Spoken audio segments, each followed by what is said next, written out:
सर्वेभ्यः नमो नमः। अहमस्मि आशीष गर्ग। आज हम पढ़ने जा रहे हैं सीबीएसई बोर्ड संस्कृत कक्षा 7वीं का ये जो संस्कृत है चतुर्थ पाठ। ये जो पुस्तक है रुचिरा नाम है इसका और ये एनसीईआरटी के पाठ्यक्रम पर आधारित है।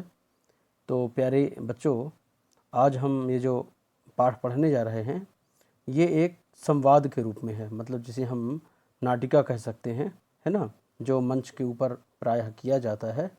तो हास्य बाल कवि सम्मेलनम, ये जो नाटक है और ये जो पाठ है इसमें एक हास्य को प्रस्तुत किया गया है और कहीं ना कहीं इस पाठ के माध्यम से एक छोटे से रूप में समाज के दर्पण, मतलब समाज को भी इसमें दर्शाया गया है कहीं कहीं पर। तो प्यारे बच्चों, हम पाठ को अच्छे तरीके से समझेंगे। चतुर्थः पाठः हास बाल कवि सम्मेलनम, हास परिहास का इसमें बताया गया है। तो यहाँ पर पहले वहाँ की जो वेशभूषा होती है, वहाँ का एक जो एटमॉस्फियर है, कंडीशन है, वो बता रहे हैं। विविध वेशभूषाधारिणः, क्या बताया? विविध वेशभूषाधारिणः चत्वारः बालकवयः मंचस्य उपरि उपविष्टाः सन्ति, यानी विविध प्रकार की वेशभूषा को धारण किए हुए 4 बाल कवि मंच के ऊपर बैठे हुए हैं। ये जैसा कि आप लोग देख पा रहे हैं। अधः श्रोतारः हास्य कविता श्रवणाय उत्सुकाः सन्ति कोलाहलम च कुर्वन्ति, नीचे जो है कुछ श्रोता इत्यादि बैठे हुए हैं, है ना, और हास्य कविता श्रवणाय, हास्य कविता जो है उसको सुनने के लिए बड़े ही उत्सुक हैं और बीच बीच में वो सब कोलाहल भी कर रहे हैं। ऐसा ये आप सब देख पा रहे हैं, हर वर्ग के लोग बैठे हुए हैं। चलिए, क्या बताया? संचालकः, अब वहाँ पर जो मतलब नरेटिंग कर रहे थे, संचालन जो कर रहे थे, वो कह रहे हैं, क्या कह रहे हैं? अलम कोलाहलेन, है ना, अलम कोलाहलेन, यानी कोलाहल करना बंद करिए। अद्य परम हर्षस्य अवसरः यत् अस्मिन् कवि सम्मेलने काव्यहन्तारः कालयापकाश्च भारतस्य हास्य कविधुरंधराः समागताः सन्ति, क्या बताया? अलम कोलाहलेन, यानी शोर मत करिए। अद्य परम हर्षस्य अवसरः, यानी आज बहुत ही हर्ष का अवसर है, प्रसन्नता का विषय है कि हमारे कवि सम्मेलन में, है ना, अस्मिन कवि सम्मेलन, इस कवि सम्मेलन में काव्यहंतारः, अब यहाँ से जो है तो एक व्यंगात्मक शैली में बताया गया है। क्या बताया? काव्यहंतारः, यानी जो काव्य का हनन करने वाले हैं, क्योंकि अब लोगों को हंसाना है ऐसा, तो इस प्रकार वो थोड़ा सा विपरीत वाणी बोलेंगे। यहाँ क्या बताया? काव्यहंतारः, यानी काव्य को नष्ट करने वाले, कालयापकाश्च, और बेवजह समय व्यतीत करने वाले, भारतस्य हास्य कवि धुरंधराः, भारत के हास्य कवि धुरंधर समागताः आए हुए हैं, समागताः सन्ति। एहि करतल ध्वनिना वयम एतेषां स्वागतम कुर्मः, क्या बताया? एहि, इसीलिए हम लोग तालियों को बजा करके सभी लोग इन सभी का स्वागत करते हैं। गजाधरः, गजाधर नाम का एक जो कवि होता है वो क्या कहता है, अब सुनिए। सर्वेभ्यो रसिकेभ्यो नमो नमः, सभी रसिक श्रोताओं को, सभी लोगों को नमो नमः। प्रथमम तावत अहम आधुनिकम वैद्यम, क्या बताया? कि सबसे पहले मैं आधुनिक वैद्य के ऊपर कुछ कविताएं बोलूँगा, तो आप लोग उनको सुनेंगे। क्या? उद्देश्य स्वकीयम काव्यम श्रावयामि, क्या कहा कि जो नवीन वैद्य हैं, है ना, आज के जो डॉक्टर्स हैं, तो उनकी क्या क्या कंडीशन होती है, उनको मैं उद्धृत करके इस काव्य को मैं पढ़ रहा हूँ। ठीक है, काव्यम श्रावयामि, आप सभी को मैं सुनाऊंगा। क्या कहता है? वैद्यराज नमस्तुभ्यम यमराज सहोदर, यमस्तु हरति प्राणान वैद्यः प्राणान धनानि च, क्या बताया? वैद्यराज नमस्तुभ्यम, हे वैद्यराज, हे डॉक्टर साहब, आपको नमस्कार है। क्यों? यमराज सहोदरः, आप तो यमराज के भाई हो, क्योंकि यमराज भी प्राणों को हरता है और आप भी प्राणों को हरते हो। यमः तु हरति, यहाँ पर विसर्ग संधि हो जाएगी। यमस्तु हरति प्राणान, क्या बताया कि यमराज जो होते हैं वो तो केवल प्राणों को मतलब हरण करते हैं, उनका हरण करते हैं। और वैद्य प्राणान धनांच, किंतु जो वैद्य हैं वह प्राणों का भी हरण करते हैं और धन का भी हरण करते हैं, यानी खूब पैसे भी लेते हैं और बाद में प्राण भी नहीं बचते हैं। तो ये एक हास्य के उसमें बताया। सर्वे उच्चैः हसन्ति, सभी लोग बड़े ऊंचे स्वर से हंसने लगते हैं। कालांत कहा, कालांतक ने क्या कहा, अरे वैद्यास्तु सर्वत्र परंतु न ते मादृशाः कुशलाः जनसंख्या निवारणे ममापि काव्यम इदम शृण्वन्तु भवन्तः। कालांतक ने क्या कहा, अरे वैद्य तो सभी सर्वत्र, क्या कहा, वैद्यास्तु सर्वत्र परंतु न ते मादृशाः, यानी डॉक्टर्स तो बहुत हुए हैं, है ना, वैद्य जो हैं वह बहुत हुए हैं, परंतु न ते मादृशाः कुशलाः, किंतु वह मेरे जैसे कुशल नहीं हैं। क्यों?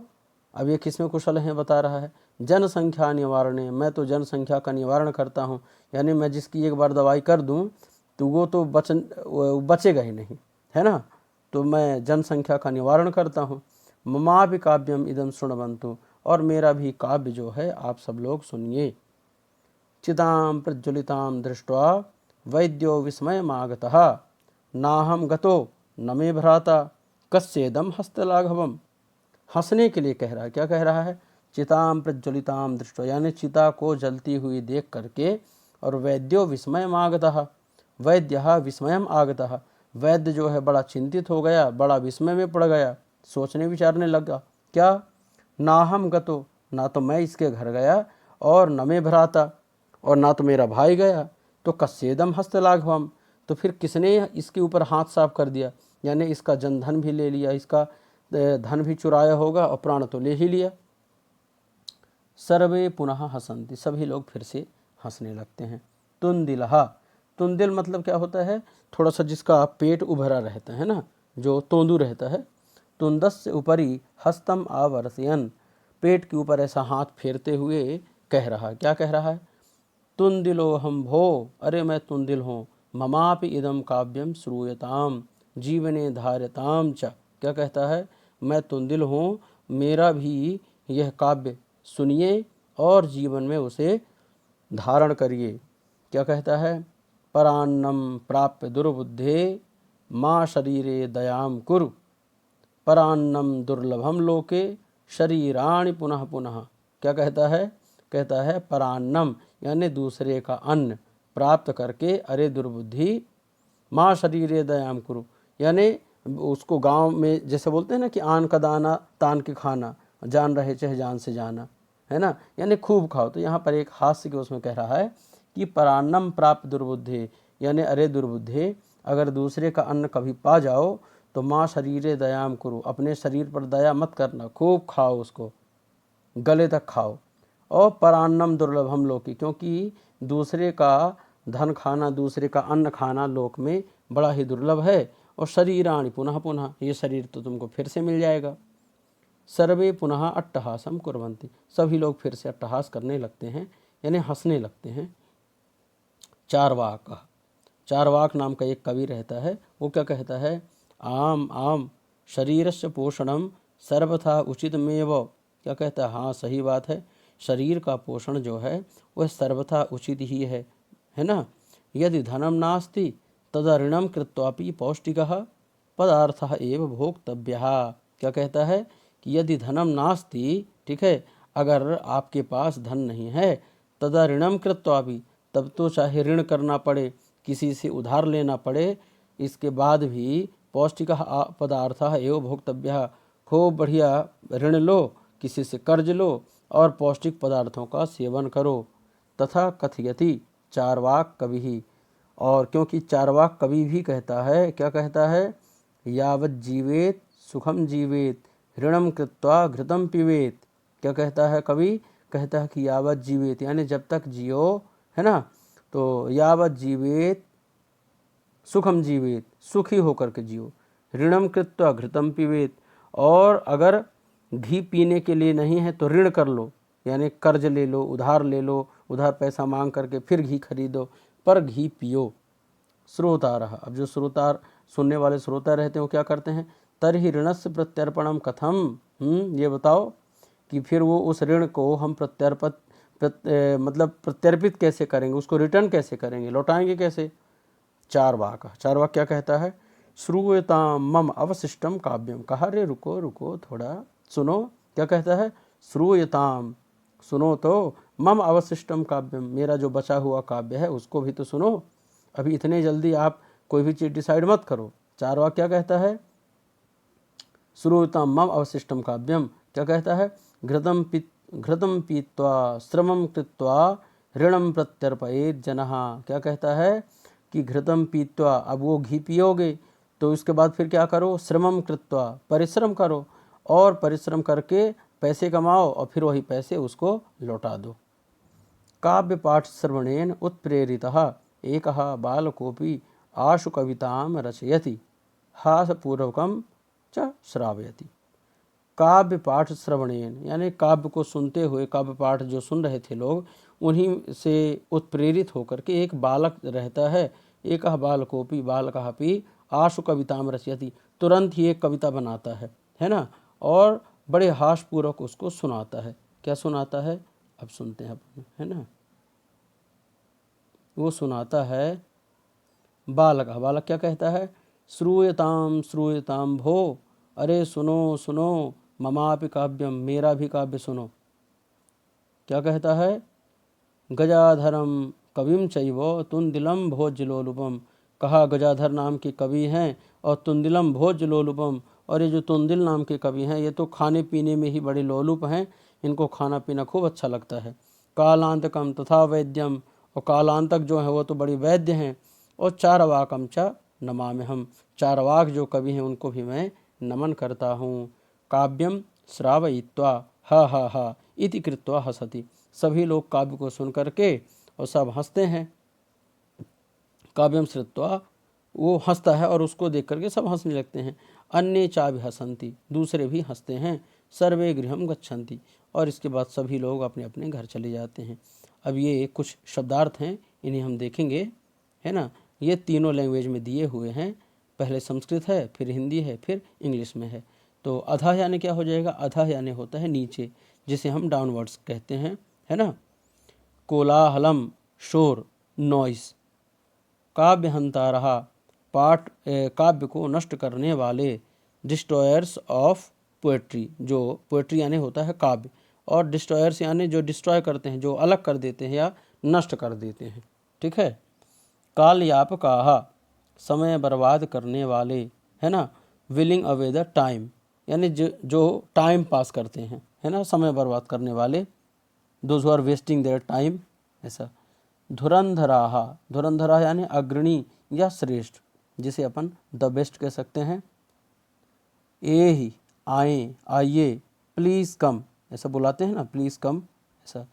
करतल ध्वनिना, यानी तालियों से। With clapping sounds. अरसिकेभ्यः, यानी नीरस जनों को, जिनको अच्छा नहीं लगता, जो जिनमें कोई रस नहीं रहता। अरसिकेभ्यः यानी नीरस जनों को, है ना। टू द डिसइंटरेस्टेड पर्सन, जो जिनका मतलब इंटरेस्ट ना हो, डिसइंटरेस्टेड हो। स्वकीयम यानी अपने, ऑन। मादृशाः, मादृशाः यानी मेरे जैसे, लाइक मी। हस्तलाघवम, हाथ की सफाई, हैंड्स वर्क। तुंदस यानी तोंद के ऊपर, है ना। इनलार्ज्ड बैली यानी बड़ा जिसका पेट रहता है। आवर्तयन, फेरता हुआ। Putting hands all over. तो प्यारे बच्चों, इस प्रकार हमारा ये जो आज के पाठ का सत्र था ये यहीं पर विराम को प्राप्त करता है। और आशा करता हूँ ये जो वीडियो है और ये जो पाठ है ये आप सभी को समझ में आया होगा। सभी बच्चे पाठ को ध्यानपूर्वक देखें, उसको समझें, और पाठ में जिस प्रकार इसको संस्कृत को पढ़ा जाता है, उसका उच्चारण किया जाता है, तो आप भी उसके साथ साथ में उच्चारण करते जाएं, तभी आपसे बनेगा, है ना, और तभी आपको समझ में भी आएगा। अच्छा, वीडियो को जो नए लोग देख रहे हों और अभी तक जिन्होंने चैनल को सब्सक्राइब न किया हो तो सब्सक्राइब कर दें, लाइक कर दें, ताकि जो संस्कृत के अन्य लोग हैं, है ना, तो उनको भी ये वीडियो प्राप्त होते रहें। लोगों के बीच में सब्सक्राइब करें और उनको शेयर करें ताकि उनको भी इसका लाभ मिल सके। तो प्यारे बच्चों, अगर वीडियो में आपको कहीं भी किसी भी प्रकार की कोई समस्या है तो आप कमेंट बॉक्स में पूछ सकते हैं और उसका जो समाधान है वो निश्चित रूप से किया जाएगा। तो मिलते हैं किसी नए वीडियो में, तब तक के लिए नमः संस्कृताय।